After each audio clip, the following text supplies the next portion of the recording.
Ang kwento ni Tomby.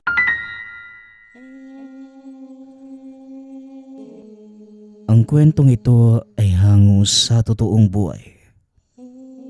Mula ito sa isa nating tagapakinig. Karanasan ito ni Kulas. Walang eksaktong taon. Probinsya ng Sorsogon. Ang lahat ng tao merong sari-sariling lakas at kahinaan, maging mga kakayanan na wala sa iba.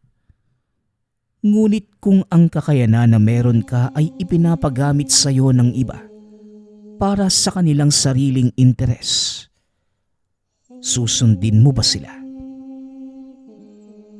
Nang mga panahong ito, 30 taong gulang na ang binatang si Kulas. Nakatira ito sa syudad. Magaling na magmasahe at manghilot dahil dati itong nagtatrabaho bilang masahista. Ngunit sa hindi inaasahang pangyayari, nagsara ang pinagtatrabahuhan nito. Nawalan siya ng hanap buhay at hindi nakabayad sa bahay na nirerentahan. Kaya naman napagpasyahan na lamang na umuwi sa probinsya na kinalakhan ng nanay upang doon manirahan at maghanap ng trabaho. Nang makarating naman si Kulas sa bayan, kagad itong sinalubong ng pinsan na tawagin na lang natin sa pangalang Juan. Halos 10 taon din na hindi nakauwi ang binata sa bayan, kaya naman sabik itong makita ang pinsan.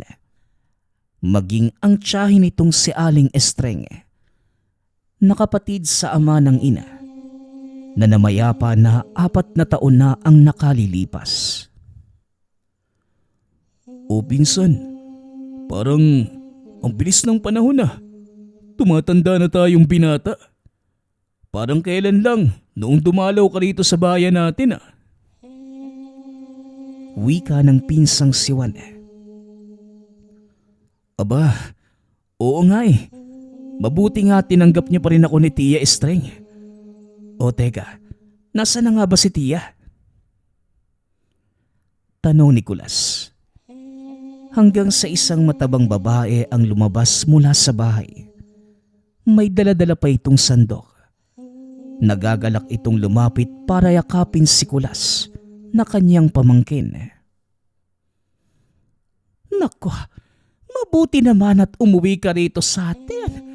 Hayaan mo at ipagluluto kita ng masasarap. Mukhang nangayayat ka yata sa syudad ah. Kumakain ka ba ng mabuti doon?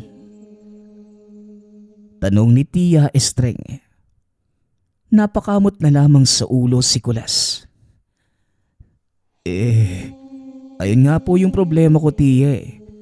Nawalan ho ako ng trabaho kaya napauwi ako rito. Bala ko sanang dumito na lang muna at dito na lang maghanap ng trabaho eh. Tugon ni Kulas. Ay naku insan, pwede kitang matulungan dyan sa problema mo. Marunong ka bang magsaka? Nangangailangan ng mga tauhan sa palayan ni Don Andres. Bukas na bukas isasama kita roon ha. Ay oo nga iho. Doon ka na lang muna magtrabaho habang wala ka pang nakikitang iba na pwedeng pagkakitaan. Medyo hindi nga lang kalakihan yung pasahod, pero pwede na yun iho. Ganun ho ba? O sige insan, ayos ako dyan. Kailangan ko rin kasing makaipon kagad eh. Para makapag-apply na kagad ako ulit ng trabaho sa syudad. Teka, ano nga ba ulit yung trabaho mo roon? Tia, masahista po ako doon. Aba, totoo ba yun iho? Di magaling kang magmasahe. Mamaya nga, masahihin mo yung likod ko. Napapagod na yung katawan ko kagagawa rito sa bahay. Ni hindi man lang ako tinulungan ng batugan mong pinsan na yan. Ay naku, sinanay talaga. Sige po, Tia. Ako na po yung bahala sa masakit niyong likod mamaya. Pag-uusap ng kaanak. Nang ibabaw naman ng tawanan sa tatlo, masaya si Kulas na muli siyang napadpad sa kanilang probinsya. Mabuti na lang at nariyan ang kanyang tiya Estreng at Juan. Makalipas ang ilang araw, sa sakahan ni Don Andres, katanghali ang tapat na ngunit nagsasaka pa rin ang mga kalalakihan sa palayan. Kasama na rito ang magpinsang Kulas at Juan. Ilang araw na rin ang nakalilipas. Nang dumating si Kulas sa bayan, madali lang din itong natanggap sa sakahan ni Don Andres, kagaya ng sinabi ni Juan. Tahimik lamang nagsasaka ang magpinsan nang biglang bumagsak sa putikan ang isa nilang kasamahan. Naku po, si Mang Robert. Wika ni Juan. Nagsilapitan sila upang tulungan si Mang Robert na madalas sa lilim ng puno ng mangga. Kagaya ng iba, sumama na rin si Juan at Kulas na mga nag-uusisa kung bakit bigla na lamang itong natumba. Nakita nilang may ilan sa mga kasamahan nila ang pinapaypaya ng matanda, habang ang iba naman hinihilot ang braso at binti nito. Mawalang galang na po. Ano po bang nangyari sa kanya? Tanong ni Juan kay Randy, nakasama rin nila sa sakahan. Ayun, natumba na lang bigla. Ilang araw na rin kasing walang pahinga si Mang Robert. Nagkasakit kasi ang apo niya at kailangan nila ng pera para madala sa ospital yung bata. Kaya yan, sa kagustuhan niyang kumita ng malaki, sinagad na ba ng katawan? Tugon ni Randy. Nakakaawa naman pala si Mang Robert, no? Kaya nga pinsan, masahihin mo kaya si Mang Robert para naman kahit papano matanggal yung pagod niya. Oo nga no, pwede naman yun insan. O teka, ako na ang bahala. Pag-uusap ng magpinsan. Hinawi ni Juan ang kumpol ng mga tao upang makadaan si Kulas. Tabi muna kayo. Dadaan si Kulas. Wika ni Juan. Hindi na nangelam pa ang kanilang mga kasamahan. Hinayaan na lamang si Kulas na hilutin ang katawan ni Mang Robert. Hindi nagtagal. Muling nanumbalik ang lakas nito at nakatayo din kagad upang ipakita sa lahat na maayos na ang kanyang kalagayan. Aba, epektibo nga ang paghilot na ginawa ng pinsan mo, Juan. Wika ni Randy. Sabi ko naman sa inyo magaling tong pinsan ko. Pagmamayabang ni Juan. Sumang-ayon naman sa kanya ang lahat ng naroon. Pati na rin si Aling Ofelia na napadaan lamang na mga oras na yon. Maraming salamat, Kulas, sa uulitin. Wika naman ni Mang Robert. Tumango lamang ang binata bilang tugon. Lumapit sa kanya si Juan. Sa kasiniko ng bahagya ang tagiliran ng binata. Pinsan, magaling ka pala talaga. Akalain mo yun? Wika ni Juan. Konting hilot lang naman yung ginawa ko Tugon ni Kulas. Mabuti na lang nandiyan ka. Kung hindi mo nahilot si Mang Robert kagad, baka lalong nanigas si mga kasukasuan nun. Oo nga Kaya nga dapat may sapat na pahinga yung isang tao, lalo na kung pudpud sa trabaho. Kaya ikaw tulungan natin mamaya si Tia Estreng sa pangunguha ng panggatong. Kakasabi mo lang kanina na dapat may sapat na pahinga. Ikaw, para sa masisipag na tao lang yun Hindi ka kasali dun. Pag-uusap ng magpinsan. Patuloy lamang sa pagbibiroan ng dalawa Hindi nila napansin na pinagmamasdan na pala sila ng batang si Tino. Anak ito ng isa pa nilang kasamahan. Nagkataon na nautusan ito ng kanyang ina na magdala ng pananghalian sa amang nagtatrabaho. Kinagabihan, tahimik na kumakain sa kusina si Juan, Kulas at Aling Estreng. Matapos matanggap ang arawang sweldo, ibinili kagad ni Juan at Kulas ng bigas at ulam ang pera. Habang ang iba naman tinabi para sa pansariling pangangailangan.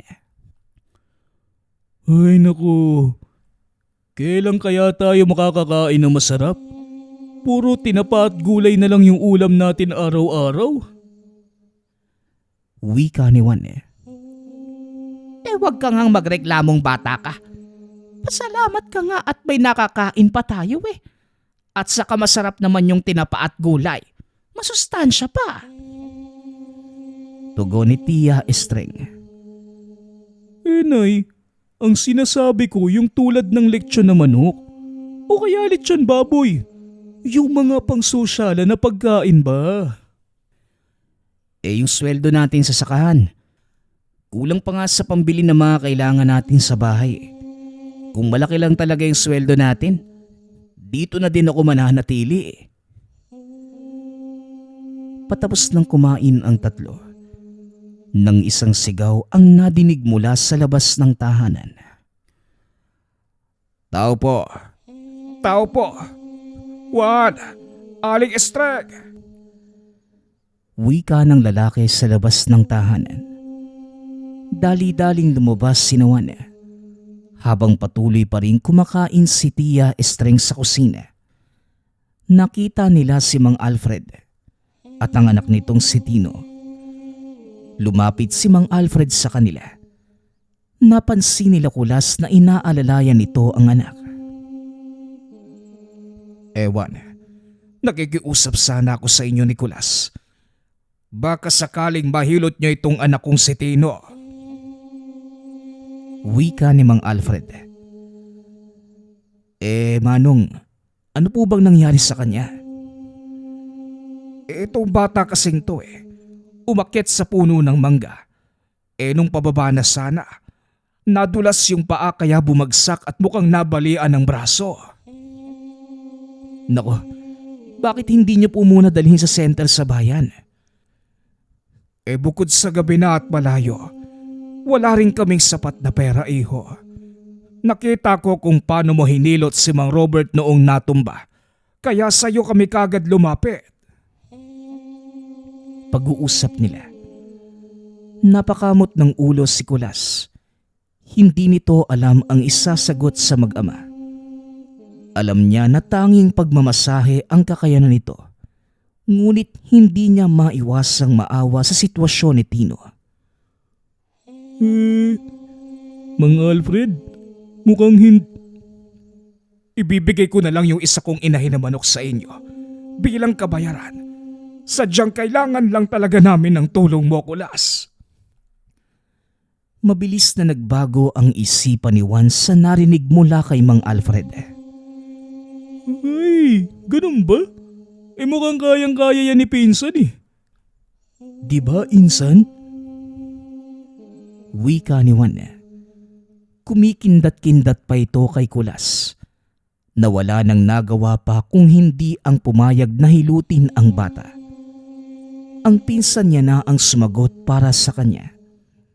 Hindi na ito nakatanggi, lalo pat naawa na rin siya sa bata. Pwede ko namang hilutin yung braso ni Tino Wika ni Kulas. Naku, maraming salamat, Kulas. O sige anak, ipahilot na natin yung braso mo para gumaling na. Opo, tay. Nang mga oras na yun, naghahalo ang kaba at awa sa kalooban ni Kulas. Alam niya na hindi siya dapat ang gumawa nun dahil wala naman itong kaalaman sa pagpapagaling ng pilay sa braso. Gayunpaman, desidido itong makatulong sa mag-ama. Kaya ginawa na lamang niya ang kanyang makakaya upang mabawasan ang nararamdamang sakit ni Tino gamit ang paghilot sa parte ng braso nito na may pilay. Ilang minuto ding sinagawa ni Kulas ang paghilot.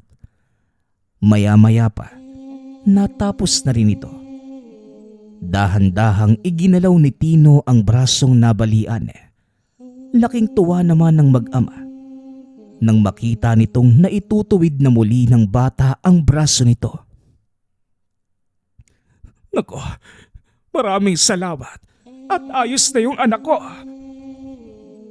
Wika ni Mang Alfred. Tumayo ito sa nakatayong si Kulas. Niyakap ng mahigpit. Nabigla si Kulas kaya naman hindi na ito nakagalaw.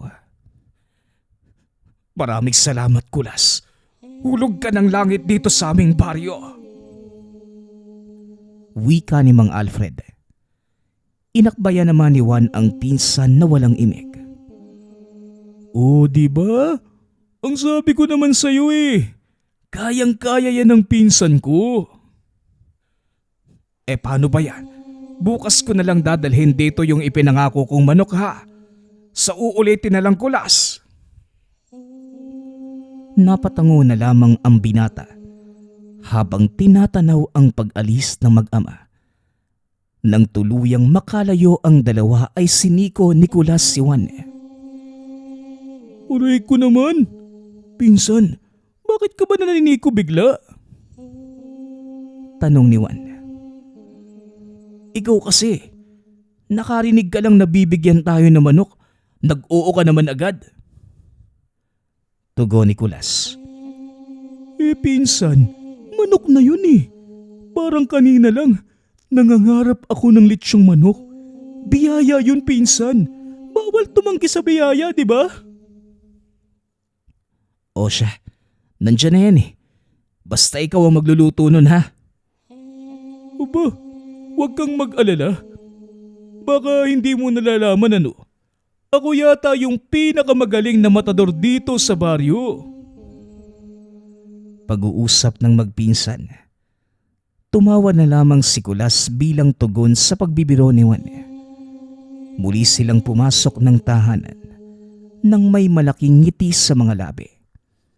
Nagtaka naman si Aling Estreng sa inaakto ng dalawa. Ngunit ipinagsawalang bahala na lamang at nagpatuloy muli sa pagkain ng tinapa. Kinabukasan, linggo ng araw na yon, maagang nagising si Kulas mula sa mahimbing na pagkakatulog nang madinig nito ang boses ni Juan mula sa labas. Napabangon ang binata, lumabas ng tahanan upang usisain ang ingay na kanyang nadidinig. Ganun na lamang ang pagkagulat nang bumungad dito ang pila ng mga tao sa harapan ng tahanan.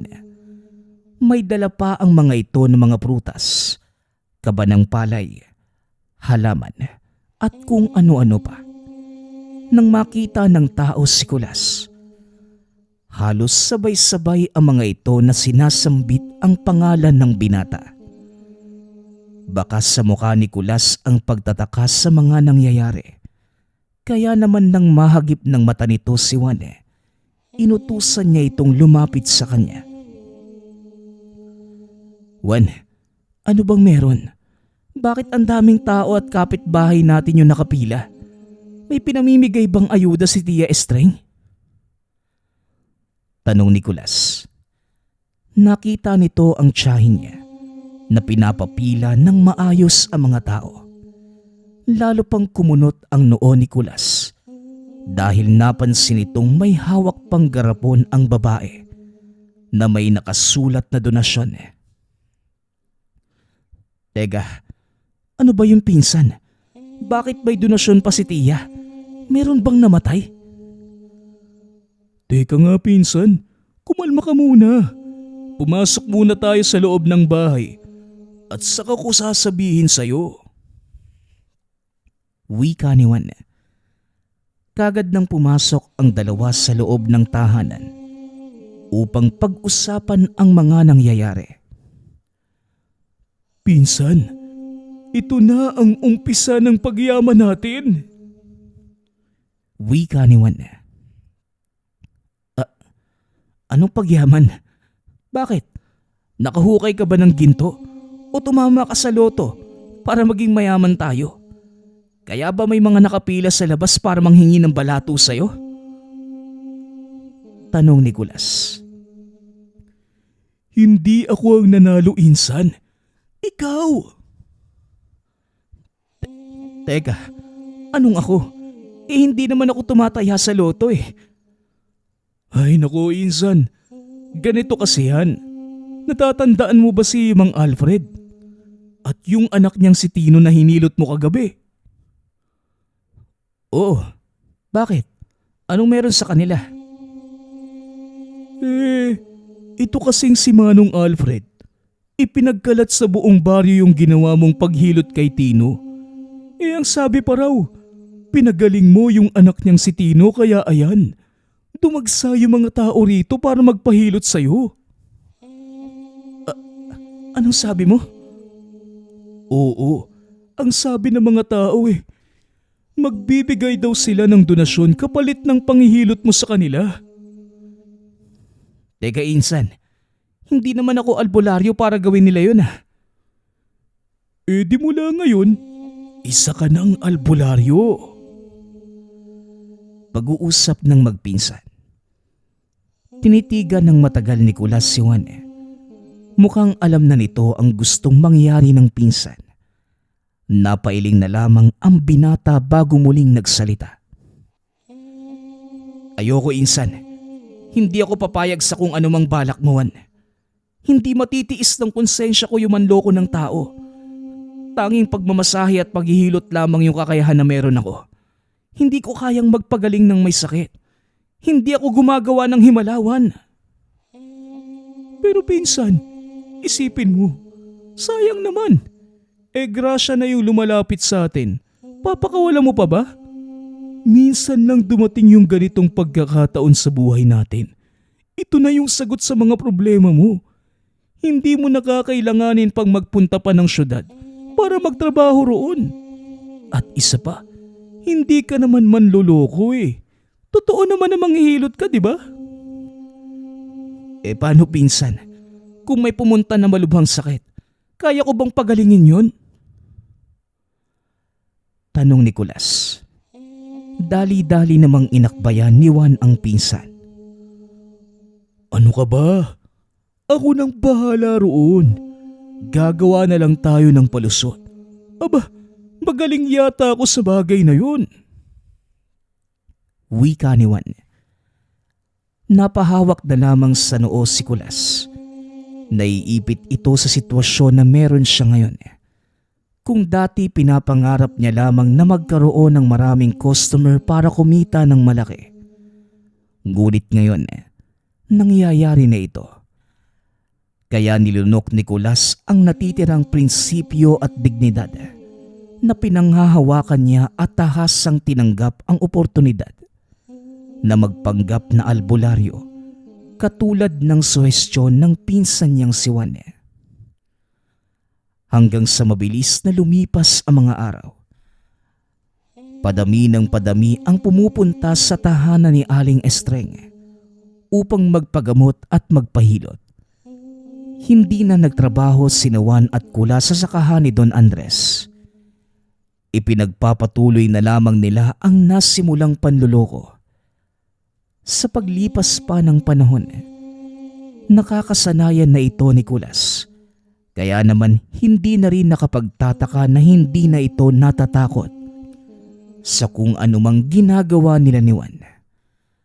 Suportado sila ni Tia Estreng na siyang nagsisilbing tagatanggap ng mga donasyon at regalong ibinibigay ng mga taong pumupunta. Sa kabila ng mga pangyayari sa buhay nila Kulas, isang pares na mga mata na palaging nakamasid sa lahat ng kilos na ginagawa nila. Nang kumalat ang balitang may bagong albularyo sa baryo. Si Samson, kilalang magaling na albularyo sa Karatig Bayan, Marami na itong natulungan at napagaling na may sakit at ginagambala ng elemento. Alam rin ng lahat sa bayan na may gabay si Samson. Ito ang tumutulong sa kanya upang manggamot ng walang hinihinging kapalit mula sa pasyente niya. Habang nagsisindi ng insenso, katabi ni Samson ang gabay nitong si Esaias, isang itim na duwende. Matagal na panahon na rin ang nakalilipas nang magkaisa ang dalawa sa pagtulong sa mga taong nangangailangan. Esaias, may kakaiba akong nararamdaman sa kulas na yan. Wika ni Samson. Yan bang dayo na yan? Isa siyang huwad. Tugon ng duwende. Totoo bang sinasabi mo?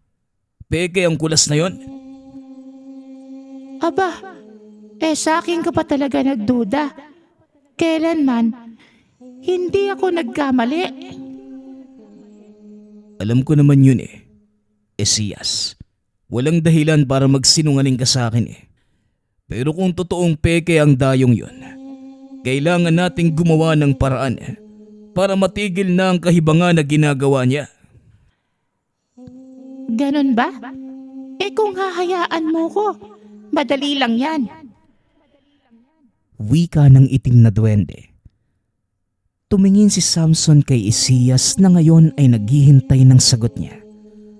Sa alok nitong tulong sa pinoproblemang dayo. O sige, binibigyan kita ng permiso para gawin ang gusto mo sa dayong yun. Basta wag kang susobra Esaias ha. Makipaglaro ka lang. Wika ni Samson. Napatalo naman sa saya si Esaias. Kagad naglaho na parang bula. Natawa na lamang si Samson sa naging kilos ng gabay. Likas ang pagiging makulit nito at pasaway. Mabait ngunit merong pagkapilyo. Mahilig itong makipaglaro sa mga katulad niyang duwende. Ngunit mas sumasaya ito kapag tao na ang pinaglalaroan. Walang kaide-ideya si Samson sa plano ng gabay o kung ano man ang gagawin nito. Ngunit ang sigurado niya lamang, mabibisto ang kalokohang ginagawa ng dayo. Katulad sa mga nakaraang araw, marami pa rin ang pumipila sa serbisyo ni Kulas. May mga taga-ibang baryo at probinsyang dumadayo pa upang magpagamot sa kanya. Lubusang sinamantala ni Juan at Aling Estreng ang kasikatan ng binata. Nagdagdag pa sila ng ibang pakulo para mas lumaki ang kanilang kita. Meron na silang langis na ibinebenta na sinasabi nilang galing pa sa bundok Banahaw at may dasal ni Kulas ngunit ang totoo, isa lamang itong ordinaryong langis na nabibili lamang sa bayan. Meron ding ibinebentang mga damit na may tatak na muka at pangalan ni Kulas.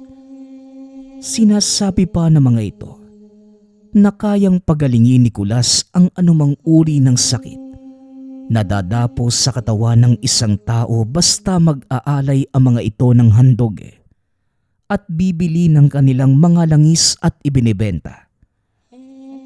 Mula sa bakuran ni Samson, tanaw niya ang pila ng mga gustong magpagamot.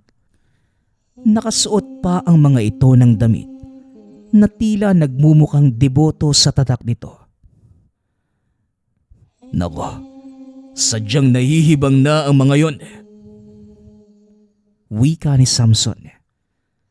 Samantala, sa isang parte ng bayan, madidinig ang iyak ni Aling Ofelia dahil sa nangyari sa kanyang anak na si Shelo.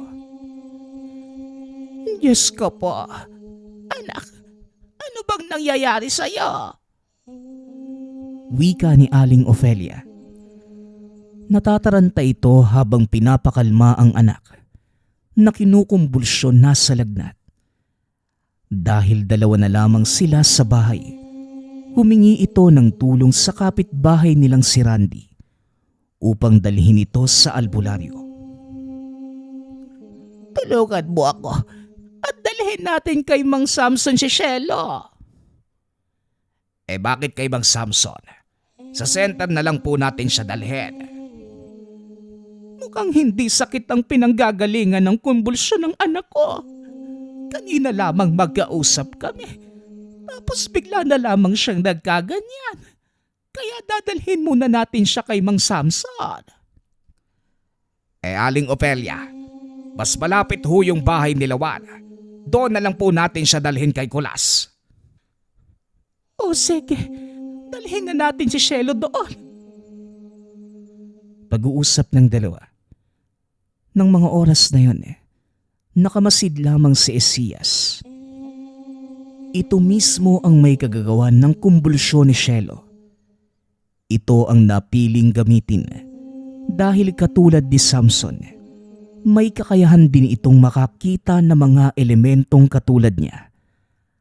Bago nito tuluyang guluhin ang natural na estado ng katawan ng dalaga, humingi muna ito ng permiso at pumayag naman ito kapalit ng isang gintong barya. Nang makarating sa bahay ni Lawan, kagad naman itong tinignan ni Aling Estreng. Pinaunan na ito ng ibang mga nakapila dahil sa nakita nila ang nangyayari sa dalaga. Wada, tulungan niyo kami. Wika ni Randy. Kagad nila itong inihigas sa papag na gawa sa kawayan sa labas. Aling Ofelia, ano pong nangyayari kay Shelo? Ewan ko. Bigla na lang siyang nagkaganyan. Kulas, tignan mo na nga kagad ng anak ko. Gamutin mo siya pakiusap. Wika ni Aling Ofelia. Nilapitan ito ni Kulas. Unang tingin pa lamang, alam niya na hindi madadala ng hilot ang kalagayan ni Shelo ngayon. Kaya naman kagad niyang sinenyasan si Juan upang gumawa ng paraan. Kagad naman itong naintindihan ng pinsan. Aling Ofelia, pasensya na po kayo ha. Marami po kasing pasyente ngayon si pinsan. Wika ni Juan. Ano bang sinasabi niyo? Hindi niyo gagamutin ang anak ko. Hindi naman po sa ganun. Babalik na lang po kayo bukas. Anong sabi mo? Opo, bumalik na lang po kayo bukas ng umaga. Pag-uusap ng dalawa. Malawak pa ang ngiti ni Juan kay Aling Ofelia na nagwawala na dahil sa inis sa naging sagot ni Juan sa kanya. Oy Juan, bakit hindi niyo muna gamutin si Shelo? Wika ni Randy. Nakisawsaw na rin ang ibang nakapila. Nagsimula ng magsabing gamutin muna ang anak ni Aling Ofelia. Sige na, pumayag naman kami na unahin yung babae. Kawawa naman yan. Tama, baka kung ano pa yung mangyari kapag hindi naagapan. Pumayag naman yung mga nakapila na paunahin si Shelo. Kaya gamutin niyo muna yung dalaga. Hindi ba kayo naaawa sa kanya? Huwag niyo sabihin na hindi niyo kayang pagalingin ang anak ko. Ay nako, baka peke naman yata kayo Oo nga, ang sabi niyo sa amin kanina, kahit anong karamdaman, kaya niyong pagalingin ni Kulas. Nagwawala na ang mga tao sa labas ng tahanan. Hindi lang pinapakita ni Kulas. Ngunit natataranta na ang kalooban ng mga sandaling yun. Samantalang si Juan naman nagkukunwaring hindi nadidinig ang sinasabi ng mga tao. Hanggang sa mas lalong lumala ang kumbulsyon ni Shelo. Kaya nagkagulo ang mga ito sa harapan ng tahanan ni Juan. Nananatili lamang na nakatayo ang dalawa habang pinapanood ang nakaratay na dalaga Nagmamadaling pumasok ng bahay ang magpinsan. Dumiretso sila sa kusina. Juan, anong gagawin natin? Teka lang insan, nag-iisip ako. Ang sabi ko kasi sa'yo huwag na nating ituloy ito. Pag-uusap ng magpinsan. Palingalinga ang dalawa habang nag-iisip ng solusyon sa kaguluhan sa labas. Bistado na sila ng mga tao. Ito na ang katapusan ng lahat ng kasaganahang tinatamasa nila. Ito rin ang oras na ikinakatakot ng dalawa. Lalo silang natuliro nang mahulog ang nakasabit na kawali sa pader. Akmang dadamputin na sana ito ng magpinsan. Parehas silang napasigaw sa takot. Napaupo pa sa sahig si Juan habang si Kulas naman natumba sa ginawang pag-atras. Isang maliit na nilalang ang nagpakita sa kanila. Itim ang balat. Itim din ang kasuotan. May sombrero ito at may mahabang balbas. Duwende! Wika ni Kulas. Sa buong buhay ng binata, ngayon lamang siya nakakita ng ganong nilalang. Nanginginig itong gumapang upang kumuha ng kahit anong gamit sa kusina na maaaring ibato sa duwending si Esías. Nakapa nito ang isang garapon na may lamang asin. Kagad niya itong inihagis sa kinaroroonan ng nilalang. Ngunit mabilis itong naglaho na parang bula nang tatama na sana ang garapon. Saglit na nawala ang takot sa puso ng dalawa. Buong akala nila, tuluyan nang naglaho ang duwende. Ngunit nang akmang tatayo na sana sila, mula sa pagkakasalampak sa sahig, lumitaw muli ito sa kanilang harapan. At ang gamit ay yung nakakatakot nitong itsura. Muling napahiyaw sa takot ang magpinsan. Napaihipa sa kanyang suot na pambaba si Juan. Habang si Kulas naman, parang aatakihin na sa puso ng mga sandaling yon. Maligno! Maligno yan! Wika ni Juan. Nangibabaw din ang pagmumura ng dalawa na siyang nadinig ng mga tao sa labas. Nang mga oras na yon, kausap na nila si Samson na nagsabi sa pagpapanggap na ginagawa nila Juan at Kulas.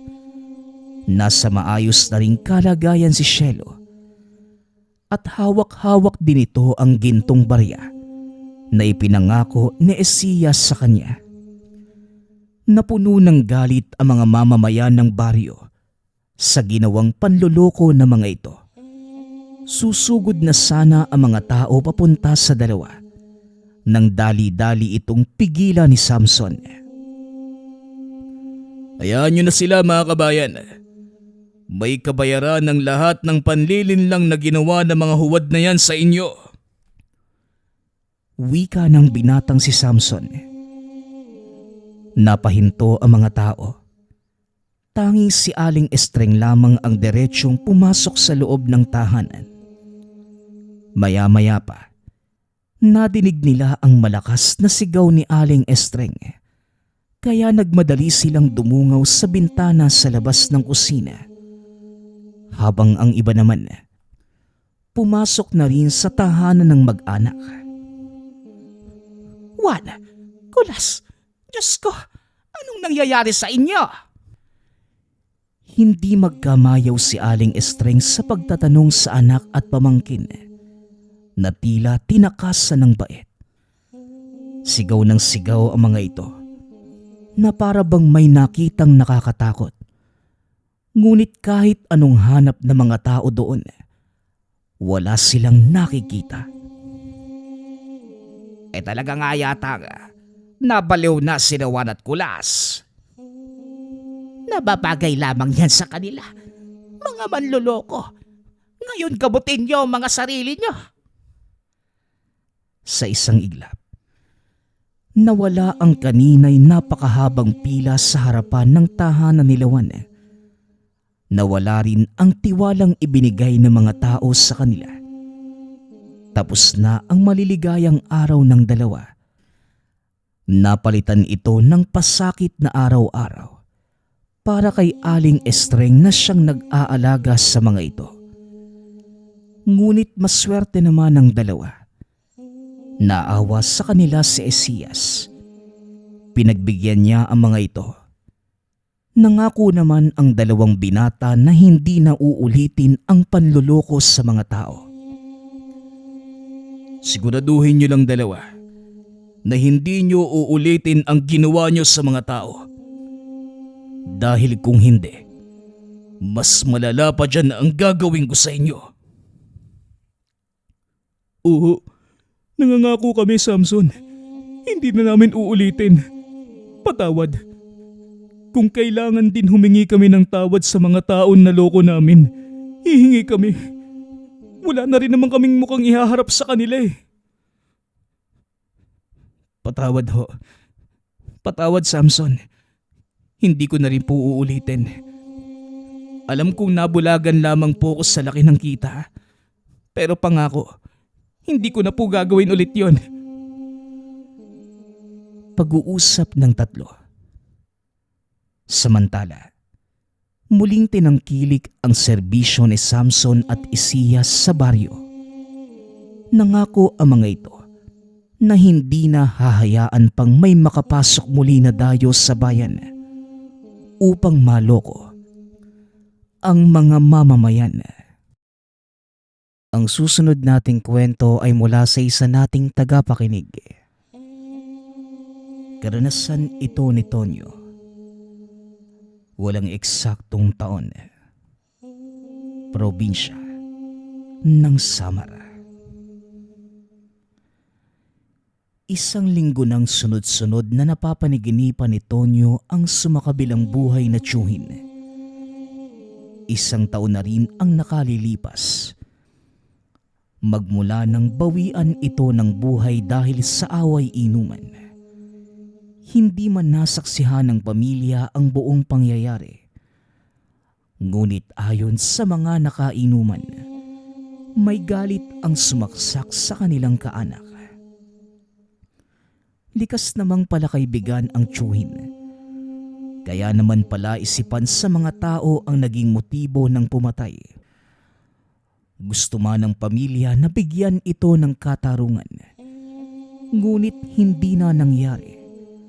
Dahil walang nakakaalam kung nasa na ang gumawa.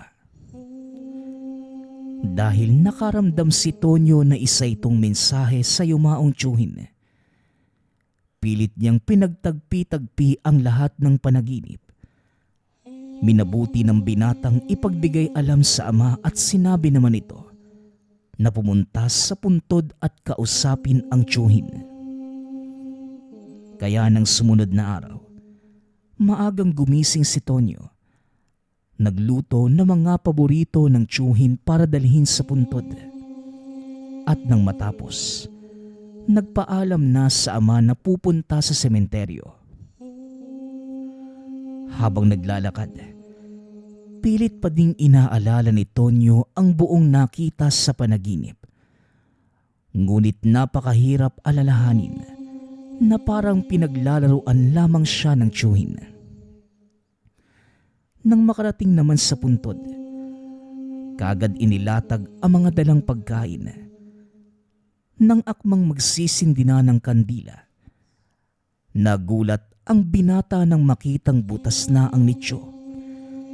Itinapat pa ni Tonyo ang muka para tignan ang nasa loob. Nakita na wala na ang bangkay ng tiyuhin. Nakaramdam ng kaba ang binata. Maya-maya pa, may dumaang sepulturero kaya naman hindi na niya pinalagpas ang pagkakataong makapagtanong. Manong, itatanong ko lang po sana kung may napansin po ba kayo nagbukas ng nicho? Nawawala po kasi yung bangkay ng tiyuhin ko. Tanong ni Tonyo. Dali-daling tinignan ng lalaki ang butas. Napakunot na lamang ang noo nang makumpirmang wala nga ang bangkay sa loob. Ayon sa sepulturero, wala naman itong napansin na pagala-gala sa sementeryo ng mga nakaraang araw. Maaaring tanungin ni Tonyo ang mga nagrorondang tanod sa lugar tuwing gabi.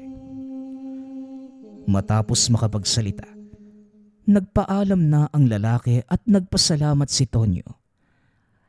Dahil sa hindi alam ang gagawin, umuwi muna ito at nilahad sa ama ang mga nakita. Nako, balabag, aswang na naman ang may gagawa ng paggawala ng bangkay. Wika ng tatay ni Tonyo. Natawagin na lang natin sa pangalang Gabriel. Habang umiiling, hindi naman nagsalita pa ang binata dahil gulong-gulo ang isipan. Magmula ng araw na yon, kung saan-saang albularyo na nagawi ang mag-ama. Ngunit ni isa sa mga ito ay hindi nakatulong dahil mailap sa tao ang mga nilalang at tanging pangontra lamang ang kayang ibigay. Makalipas pa ang isang linggo, may napansin ang mag-ama na isang nilalang na dumadalaw sa tahanan. Sinusubukan nilang hulihin ngunit hindi matsyempohan dahil bigla na lamang nawawala. Kasabay nito, bali-balita din sa lugar ang isang aswang na naninirahan sa kakahuyan. Nambibiktima ng mga nagagawi sa lugar at kapag nahuli, kagad inilalabas ang matutulis na dila para sipsipin ang dugo ng biktima. Kaya dahil sa sitwasyon, minabuti ng mag-ama na mangolekta na mga pangontra sa aswang. Hanggang sa isang araw, gawa ng sobrang pagod sa maghapong trabaho, nakatulog kagad si Tonyo. Ngunit bandang 2:00 na madaling araw, napabangon ang binata dahil nakaamoy ito ng napakasangsang sa tapat mismo ng bintana ng kwarto. Sa sobrang lakas ng alingasaw, minabuti na lamang ni Tonyo na lumabas ng tahanan para sana damputin kung ano man yon at ilayo sa tahanan. Ngunit habang papalapit, mas lalong lumalakas ang amoy. Biglang napalingon ang binata nang maramdaman ang likidong tumutulo sa likod. Pagkatalikod, biglang hindi nakapagsalita ang binata nang makita ang yumaong tiyuhin. Hindi ito gumagalaw at nakatitig lamang sa kanya. Maya-maya pa, may kung anong maliliit na bagay ang pumuwing sa mga mata ni Tonyo. Kaagad naman niya itong pinunasan at pagkadilat, laking gulat nang makita sa harapan ang isang nilalang. Napakatangkad, may mahabang binti at walang tuhod. Napakapangit na mukha na may ihahawig sa taong grasa. Dahil sa nakita, hindi na alam ni Tonyo ang gagawin. Kaya naman kumaripas ito ng takbo papunta sa natutulog na ama. Dali-dali itong ginising at pagkarinig sa inilahad ng anak, kagad itong kinuha ang buntot pagi. Pumunta sa sinasabi ng anak. Nagmamasid-masid, ngunit wala nang naabutan pang nilalang at ayon sa ama, maaaring nakaramdam ngunit laking pasasalamat na rin na hindi nito sinakta ng anak. Bumalik na ang dalawa sa loob ng tahanan. Habang nakahiga, hindi mapakali si Tonyo dahil hindi pa rin mawala sa isipan na klarong nakita ang tiyuhin. Ilang oras pa itong nag-isip-isip at nagpa siyang pumunta sa albularyo para itanong kung ano ang ibig sabihin ng pagpapakitang yon.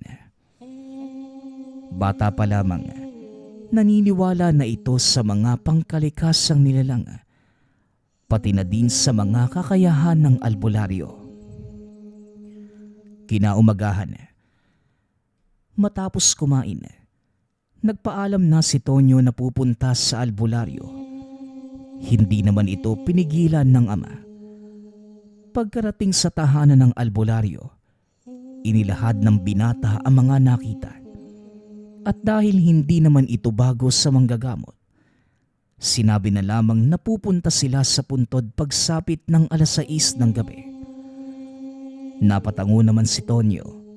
Hindi na umuwi pa dahil baka malaman ng ama ang gagawin. Minabuti nitong sarilihin na muna ang balak para naman hindi na madamay pa ang ama kung sakaling may hindi magandang mangyari sa kanya.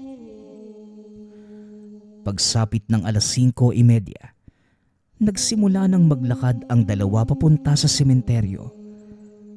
At nang makarating sa puntod ng tiyuhin, tumapat ang albularyo sa butas ng nicho.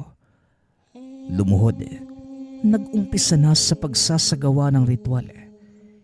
Hindi pa man nagtatagal sa pagdarasal, biglang humampas sa katawan nito ang napakalalakas na hangin.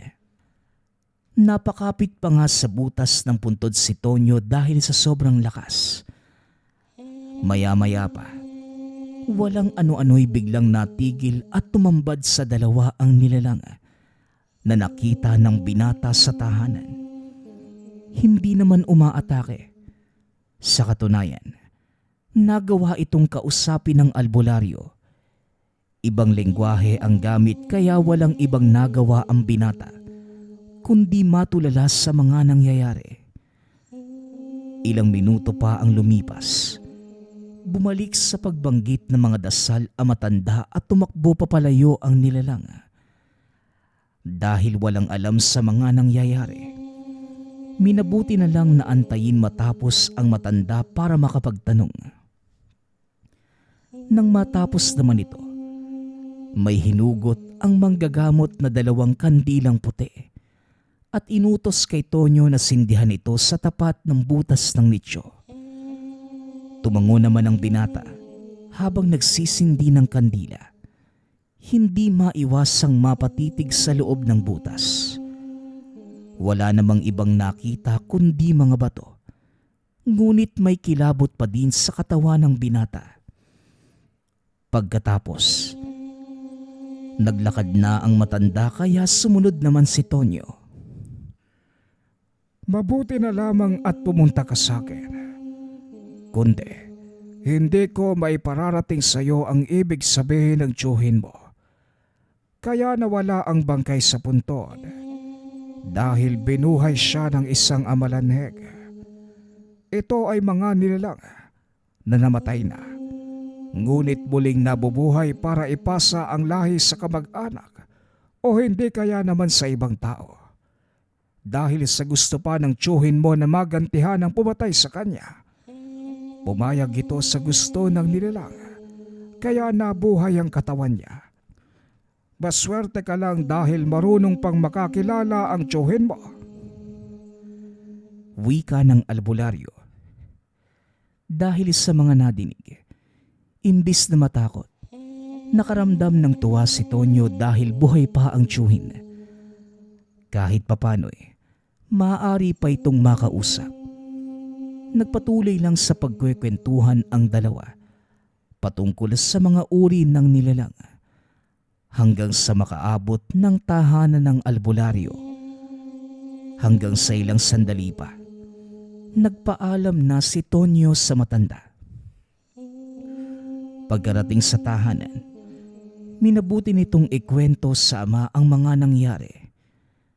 Nagalit pa ito dahil pabigla-bigla ng pasya ang anak. Ngunit patuloy pa din sa pakikinig sa mga pangyayari. Naiintindihan nito ang ibig sabihing mensahe.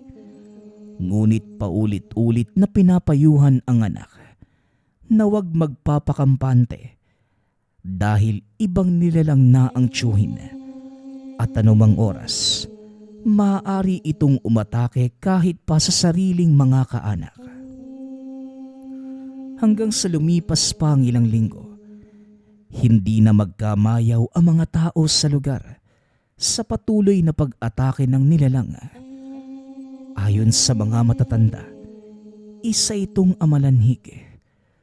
Tuwing nadidinig ito ni Tonyo, naaalala niya ang tiyuhin. Kaya naman minsan, nakikipagdebate ito sa mga tao sa lugar na hindi naman masama ang nilalang. Nagagalit naman ang ama dahil kung ano-ano ang pinagsasabi ng binata. Masyado itong nagpapadala sa sariling emosyon. At dahil madalas nang napapaaway ang binata, minabuti ng ama na wag na munang palabasin ang anak. Dahil baka kung ano pa ang magawa ng iba sa sariling anak. Dahil salungat ang sinasabi nito sa paniniwala ng nakararami. Halos 3 linggo din na hindi lumabas ang binata dahil sa utos ng ama. Hindi naman ito nagpumilit. Gabi-gabi na lamang siyang nag-aantay na may dumalaw na nilalang. Ngunit ni isang beses ay hindi na muli itong nakita. Hanggang sa isang gabi, habang kumakain ang mag-ama ay nakarinig sila ng hiyawan ng mga tao. Dali-dali silang lumabas. Tinanong ang isang matanda na tumatakbo-takbo din papunta sa nagkukumpulang tao. Ayon dito, sa wakas, napatay na ang amalanhig sa lugar. At dahil sa narinig kagad na tumakbo ang mag-ama sa pinakamalapit na sapa, kung saan nagkukumpulan ang mga tao. Nang makarating, tumambad ang napakadaming uod. Maya-maya pa may isang matanda na lumapit at sinabuyan ito ng itim na likido. Lumubog ang mga uod na isang indikasyon na wala na nga itong buhay. Napatitig si Tonyo sa matanda. Nakaramdam ng galit ng mabatid na ito ang albularyong tumulong sa kanya. Pakiramdam ng binata na mga oras na yon pinaglalaruan lamang siya ng manggagamot. Dahil sa nakita, tumakbo ito papauwi. Naiyak na lamang nang maisip na tuluyan nang nawala ang tiyuhin. Sumunod naman ng ama. Wala na itong sinabi pa at pinabayaan lang sa pag-iyak si Tonyo. Dahil sa pangyayari, nakampante ang mga tao sa lugar. Wala na ang perwisyong nilalang, habang ang binata naman ay labis ang galit sa albularyo. Lumipas pa ang mga araw. Unti-unti namang naintindihan ni Tonyo ang naging pasya ng albularyo. Pilit na ipinapaliwanag ni Tatay Gabriel na nagawa yon ng matanda dahil perwisyo na ito sa lugar at isa pa. Patay naman na talaga ang tiyuhin. Katawan na lamang ang buhay kaya hindi na dapat pang ipilit sa isipang makakabalik pa sa dati. Samantala, pinanatili namang bukas ang nicho. Matagal ng panahon mula nang mangyari ang karanasan. Hindi man nagawa ng tiyuhin ang misyon. Ngunit dasal na lang ang ginawang tulong ng binata. Natutunan din ni Tonyo na ang kamatayan ay parte talaga ng buhay. Marami man ang hindi naniniwala sa kanya. Ngunit nananatili sa alaala ni Tonyo nang minsang magkaroon ng tiyuhing amalanhig. Nagpapasalamat nga pala ako sa lahat ng sumusuporta sa ating channel. Nawa ay patuloy niyong suportahan at pakinggan ang ating mga kwento. Hanggang sa muling pakikinig. Paalam.